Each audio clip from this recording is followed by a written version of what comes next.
મિત્રો વેનોક્સની ઇઝરાયલ 9473 તુવેરની વેરાયટી એક સોનાના સૂરજ ઉગ્યા સમાન તો છે જ, સાથે સાથે એક વરદાનરૂપ સાબિત થઈને એનું કારણ તમે તમારી નજર સામે આ ફિલ્ડનું ઓલરેડી હાર્વેસ્ટિંગ થઈ ગયેલું છે અને એક જ સાથે આગળ પાછળ કાંઈ નહીં, એટલે એક જ સાથે પાકતી વેરાયટી છે. તમારી નજર સામે તમે જોઈ જુઓ, એક પણ લીલી સિંગ ક્યાંય નથી. અને હવે સાહેબ આવો, આપણે જેનું છે ઓલરેડી અહીંયા પાથરા પડ્યા છે, તમને બતાવીશ. આપણી અંદર કોઈ પણ વસ્તુ કે ફરકેલી ટોમ તો કાંઈ બતાવી નથી, રિયલ જે છે એ બતાવવું છે, ખુલ્લી કિતાબ. આવો બતાવીએ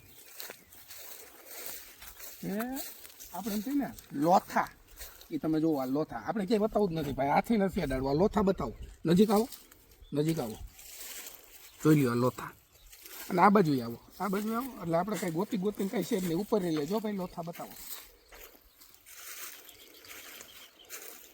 જોઈ લ્યો તમે તમારી નજર સામે ભાઈ, નજીકથી લોથા લેજો. એટલે ખેડૂત મિત્રો માટે એ રીતે પણ એક સાબિત થશે કે એક જ સાથે પાકી જશે, આગળ પાછળ કાંઈ થાય નહીં. સાથે સાથે તમે આને કદાચ ગમે એમ કરશો ને, ગમે એમ ધાપ જ છો ને, તો ખરવાનો કૂટવાનો તો પ્રશ્ન આવતો જ નથી, એટલે એ સાબિત થાય.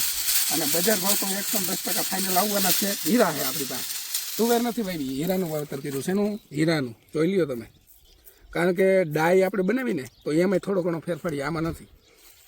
તો મિત્રો, નજીકના ડીલર પાસે જઈને 2026ની અંદર તમારે તુવેરનું વાવેતર કરવું હોય તો અત્યારથી જ તમે બુકિંગ કરાવી દેજો, કારણ કે આપણી પાસે આ વર્ષે ઓલરેડી 25 વીઘાનો જ બીડર પ્લોટ છે. એટલે અમે દરેક ખેડૂતોને આપી નહીં શકીએ, પણ દરેક ખેડૂત મિત્રોને મારી એક પણ એ ભલામણ છે કે એક વીઘાનું જ વાવેતર કરજો, એટલે બધા ખેડૂતોને એનો લાભ મળે. બધા ખેડૂતોને અધર વેરાયટીઓ કરતાં એની અંદર શું ફેરફાર છે એ પણ આઈડિયો આવે, અને બધી જમીનની અંદર તુવેર તો અનુકૂળ આવે જ છે. એટલે ખાસ મારી ભલામણ છે, અવશ્ય 1 વીઘાનું વાવેતર કરજો. તમારી નજર સામે વેનોક્સની ઇઝરાયલ 9473 વેરાયટીની ખાસિયત તમારી નજર સામે તમે જોજો.